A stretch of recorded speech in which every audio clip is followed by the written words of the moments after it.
సంవత్సరాల తరబడి ఎన్ని మందులు వాడినా మీ మోకాల నొప్పులు తగ్గట్లేదా? ప్రాణ పెయిన్ క్లినిక్ లో అత్యాధునిక చికిత్స. Welcome to Suman TV. నేను మీ సుమన్ టీవీ నాగ్.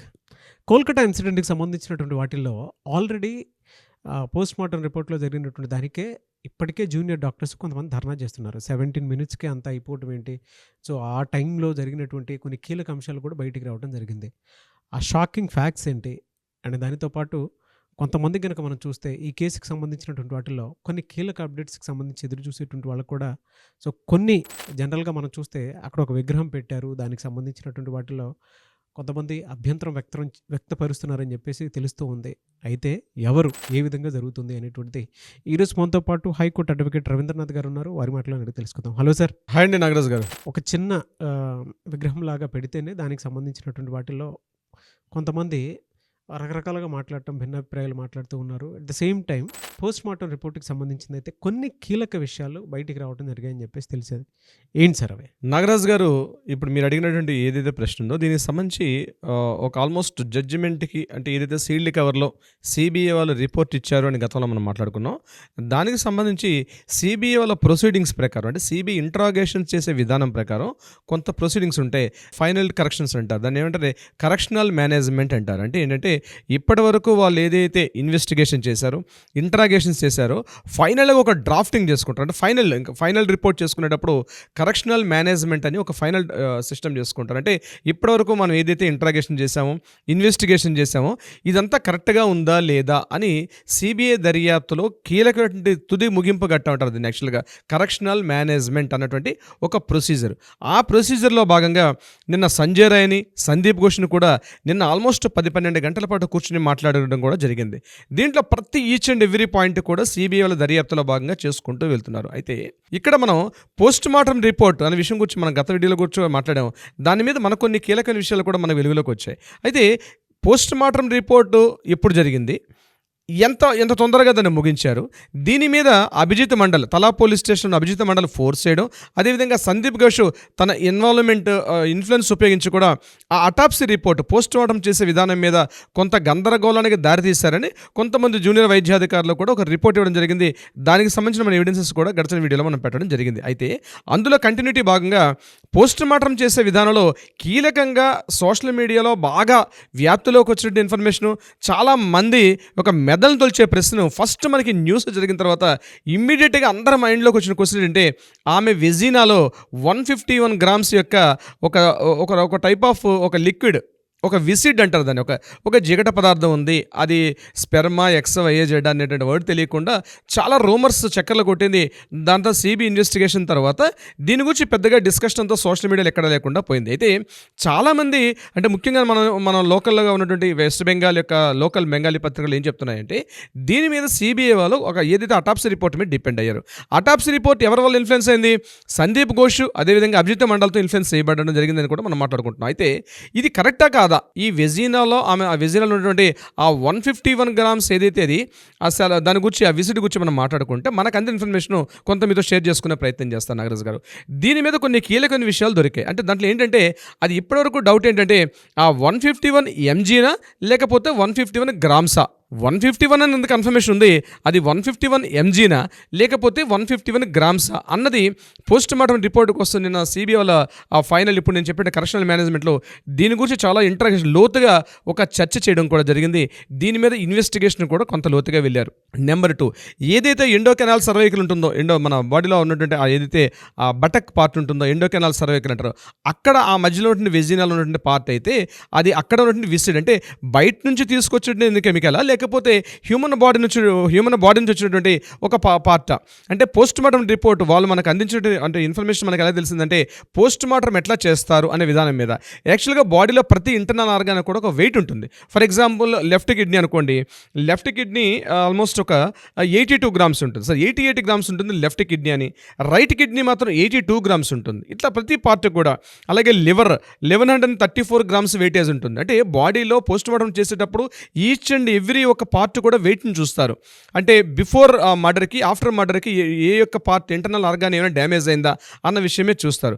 ఇంకొకటి దీన్ని చేస్తున్నటువంటి భాగంలో ఒక విషయం తెలిసింది ఏంటంటే ఇక్కడ ఆమె యొక్క బాడీ మీద ఫ్రాక్చర్స్ కానీ డిస్లొకేషన్స్ కానీ ఎక్కడా లేదు.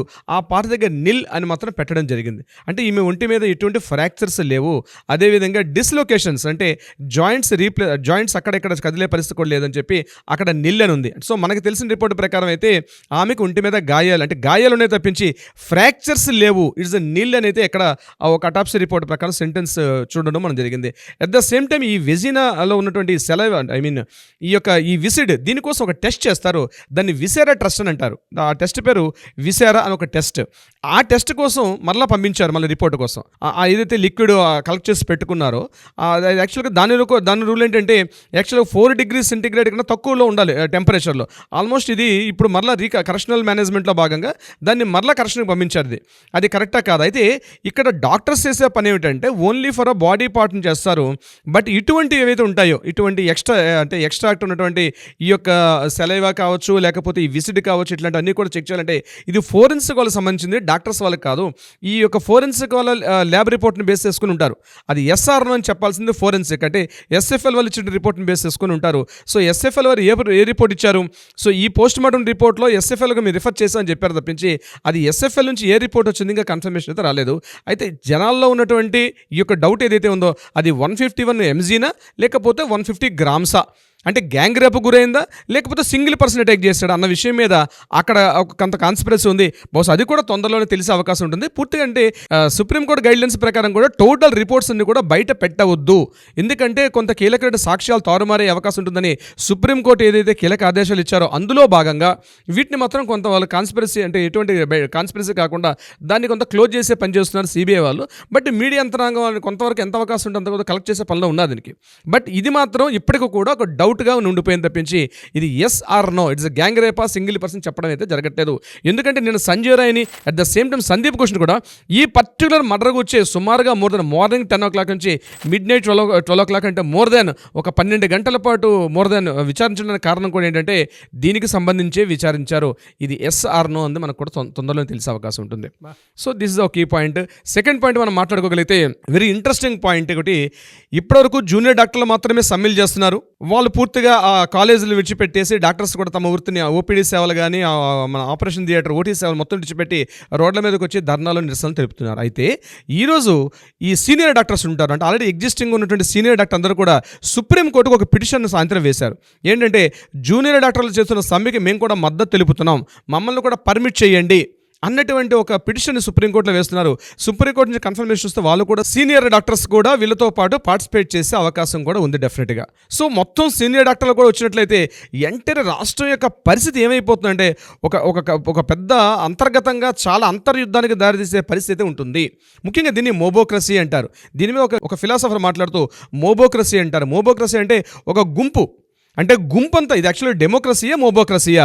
మోబోక్రసీ అంటే ఒక గుంపు ఆఫ్ యాక్టివిటీ, ఒక 10 మంది లేచి ఈరోజు ఆల్రెడీ సిపిని డిస్మిస్ చేయడం కానీ ఇంకా మిగిలిన యాక్టివిటీస్ని కూడా అంటే ఒక రాష్ట్ర ప్రభుత్వం యొక్క చేష్టలు అట్లా ఎందుకు పనికి రాకుండా పోతే మోబోక్రసీ ఒక గుంపు అందరూ కలిసి అనుకున్నట్టుగా తమ యొక్క నిర్ణయం అంటే తమ యొక్క డెసిషన్స్ అన్ని కూడా అంటే ఏ రకమైన ముందుకు జరగాలని రాష్ట్ర ప్రభుత్వం ఈ మోబోక్రసీయే పూర్తిగా దాన్ని కంట్రోల్ చేసే పరిస్థితికి వస్తుంది.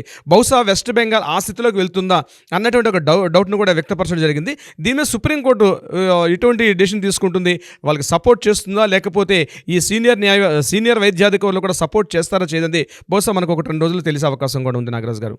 ఓకే, ఇక చివరిగా మనం మాట్లాడుకోవాల్సింది విగ్రహ ఏర్పాటు. ద క్రై ఆఫ్ అవర్ అని ఒక స్లోగన్ తోటి ఒక విగ్రహాన్ని ఏర్పాటు చేశారు.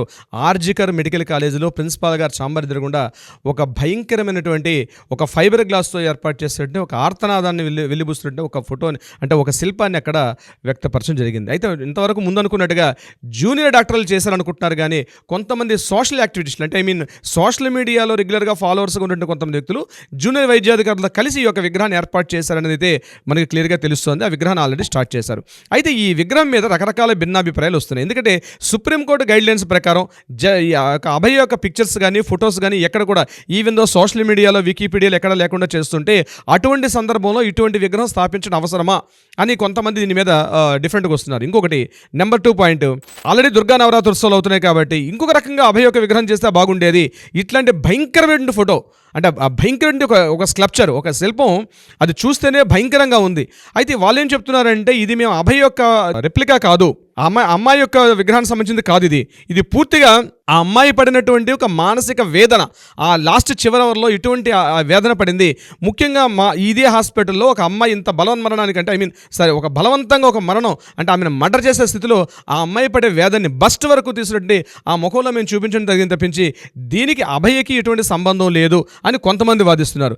ఈ విగ్రహం మీద కూడా కొన్ని ఆల్రెడీ రేపు దీని మీద కూడా కొన్ని కేసులు ఫైల్ అయ్యే అవకాశం ఉంది. బహుశా ఈ విగ్రహాన్ని ఉంచుతారా లేదా విగ్రహాన్ని తీస్తారన్నది కూడా తొందరలో కూడా తెలిసే అవకాశం ఉంది. బట్ చాలా మంది చాలా రకాలుగా ఒక పార్ట్ ఆఫ్ యాక్టివిస్టులు దీన్ని సపోర్ట్ చేస్తున్నారు, కొంతమంది సపోర్ట్ ఇట్లాంటి విగ్రహాలు ఉంటే ముందు రాబోయే రోజుల్లో ఇటువంటి విగ్రహాలు చాలా ప్రమాదకరంగా ఉంటాయి కాబట్టి ఈ విగ్రహం పెట్టడం సరికాదంటున్నారు. బట్ ఏదేమైనప్పుడు కూడా ఆ విగ్రహాన్ని టచ్ చేసే పరిస్థితులు మాత్రం ఎవరు లేరు. ఏమవుతుందని తొందరలో మనకు తెలిసే అవకాశం ఉంటుంది. నాగరాజు గారు, ఎక్కడి నుంచి సేకరిస్తారు సార్ అసలు ఇంత డేటానే? చాలా డీటెయిల్డ్గా అంటే స్టడీ చేసే విధానంలో కూడా, చెప్పే విధానంలో కూడా లోపల deep research, deep mind set ఉంటే తప్ప, అంటే న్యాయం జరగాలి అనేటువంటి ఇంటెన్స్ ఎంత బలంగా ఉంది అని అంటే మీరు డే 1 నుంచి చెప్తూనే ఉన్నారు కదా, ఇది చరిత్రకు ఒక మంచి నాంది అండి, జస్టిస్కి దీని తాలూకు రిజల్ట్ వేరే ఉంటుందని చెప్పేసి ఎప్పటికప్పుడు అదంతా మీరు మాట్లాడేటప్పుడు బలంగా కనిపిస్తుంది, వినిపిస్తుంది సార్ నాకు. ఏదేమైనా sir, hats off to you. We want justice, we demand justice. Thank you అన్న, thank you so much Ravindranath గారు.